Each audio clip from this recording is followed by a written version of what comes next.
Muy buenas tardes, compañeros. Muy buenas tardes, Luis. Muy buenas tardes, profesor. A continuación, nuestro grupo, compuesto por Nicolás Fuentes, Matías Piña y yo que les hablo, Javier Miranda, presentarán el proyecto Represas, que es el tema sorteado en clase.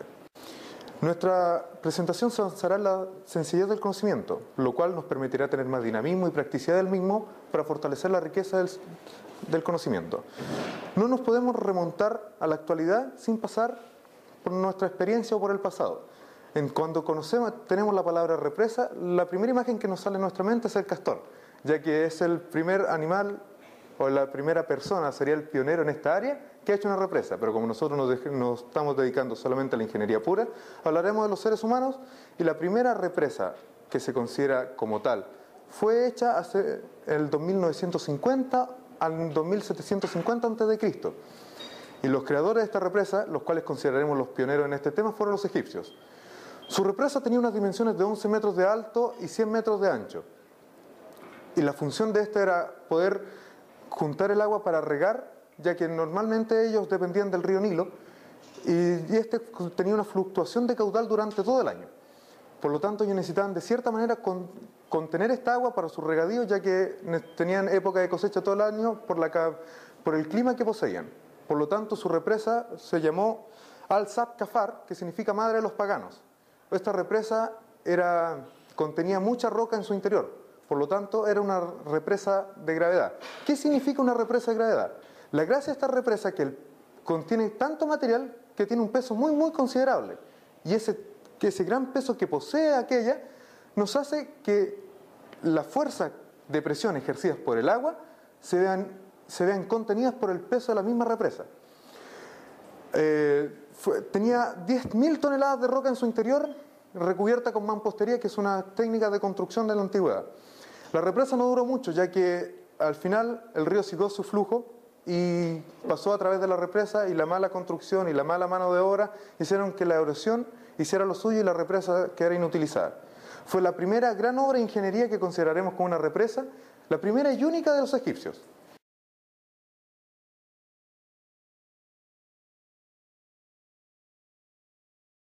Dentro de la antigüedad, los constructores y que perfeccionaron el arte de la construcción de represas fueron los romanos. Como todos sabemos, los romanos hicieron una cantidad de avances tecnológicos increíbles.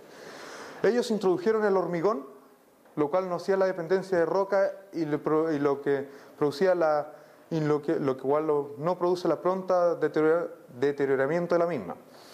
El hormigón es cemento juntado con piedras más gruesas, gravilla o arena. La gracia de estas represas es que tenían una mayor durabilidad, podían contener mucho más volumen de agua, y a ellos se les considera los acreedores y los creadores de las represas de arco. ¿Qué significa una represa de arco? En un principio hablamos de las represas de gravedad. La represa de gravedad, el peso de la estructura mantenía la presión y las fuerzas que aplicaba el agua. La represa de arco, la forma de esta represa, que es como un arco, por algo su nombre, contienen todas las fuerzas del agua, lo cual no necesita tanto material, tanta mano de obra y mucho menos tiempo de duración la construcción.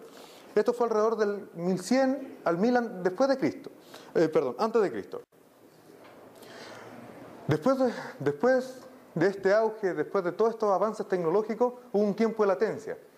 En el mundo se construyeron ciertos diques, ciertas represas sin importancia, ya que solamente servían para un fin local.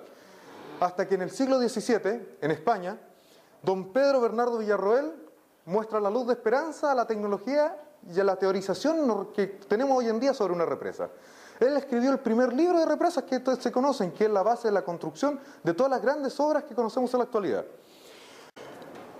Ahora bien, si bien tuvimos una introducción hacia la represa, porque pasamos desde los antiguos hasta nosotros, tenemos que definir qué es una represa. Y para definir aquello los dejaré con Matías Piña. Buenas tardes, compañeros. Mi nombre es Matías Piña. Yo les voy a explicar los fundamentos físicos en nuestra represa. Nuestra represa, como ven, hay un hoyo aquí, que estos no fueron elegidos al azar, sino que gracias a esta ecuación de las compuertas que la vimos en las clases de física, buscamos el I centro de presión, en donde se encuentra a 2/3 de la superficie del agua, hacia el fondo de la represa. Nuestra represa, llenando el agua, mide 37 centímetros de alto.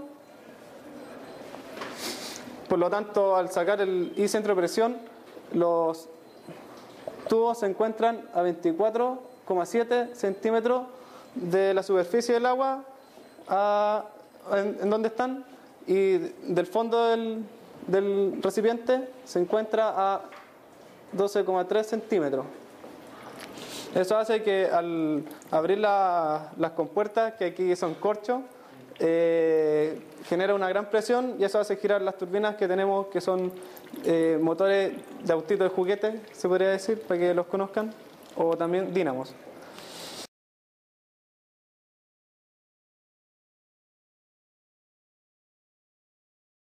Y voy a hablar también, voy a explicar qué es una represa. La represa para la ingeniería son lugares cerrados entre cerros o ríos en donde se juntan lo más posible para estancar el agua y ocuparla para un fin en especial. ¿Cuáles son esos fines especiales? Puede ser para el consumo humano, como las plantas de agua potable, puede ser para el regadío de cultivo, también puede ser para navegar como centros turísticos, como para la piscicultura, para tener peces almacenados y también para el control de las crecientes de los ríos, para poder desviarlos hacia otros lugares y no que se vaya hacia los pueblos.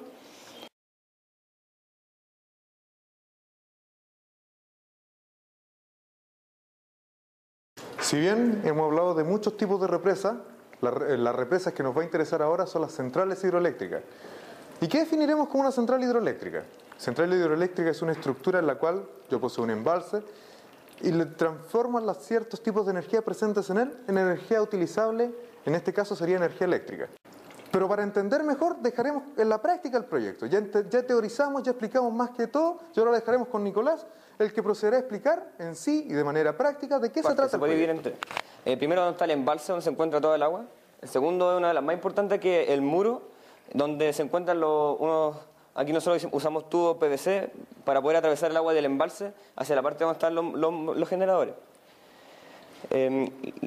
La otra parte, que es donde están los generadores, que es donde vamos a generar energía eléctrica, se encuentran unos motores de 3 volts más o menos que se necesita, con unas hélices hechas de láminas de cobre, la cual hace que cuando el agua caiga por el tubo, va a hacer la hélice girar y mediante estos cables vamos a prender un LED, una ampolleta, para así verificar que se genera energía eléctrica. Teóricamente, nosotros estos cables los conectamos en serie, porque si los conectamos en paralelo, algunos motores que no giren tan rápido podrían ser cargas para los otros motores que sí generan más energía. Así, cuando la energía va, la corriente va, en vez de llegar todo hacia la ampolleta, se puede desviar hacia los otros motores. Y eso nos quitaría energía y no prendería la ampolleta. Aquí atrás tenemos el desagüe, hecho de unos tubos PVC. Y con eso serían básicamente lo que utilizamos para poder hacer la represa. Ahora vamos a hacer funcionar la represa. Si por favor puedes tener la cámara.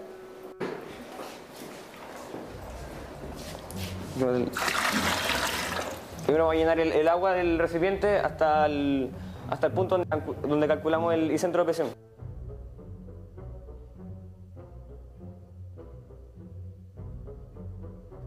Un pequeño comentario puede ser que tal vez la energía que generemos no sea la necesaria para poder prender la ampolleta. Pero si nosotros lo midiéramos con un test, podríamos ver que sí generamos harta energía, pero no la necesaria para prender la ampolleta.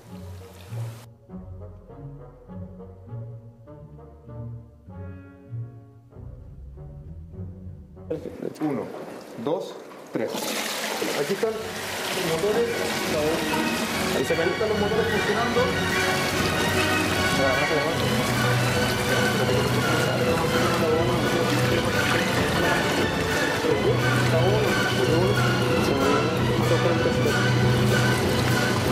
¿Sí se prendió la ampolleta? ¿Se prendió? Sí se prendió.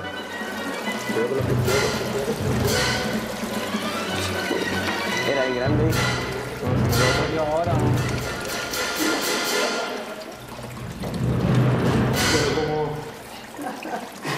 Como pudieron observar, todas las hélices lograron su movimiento. Y en un principio la LED pegó el chispazo y logró prenderse. Fue en el punto máximo donde cayó todo. Fue el punto máximo cuando estaban los 4 motores funcionando, los 4 dínamos funcionando. Llegó un momento en que las aspas del tercer dínamo dejaron de funcionar, lo cual hizo que el circuito cerrado perdiera su propiedad de ser un circuito cerrado, lo cual hizo que la LED se apagara.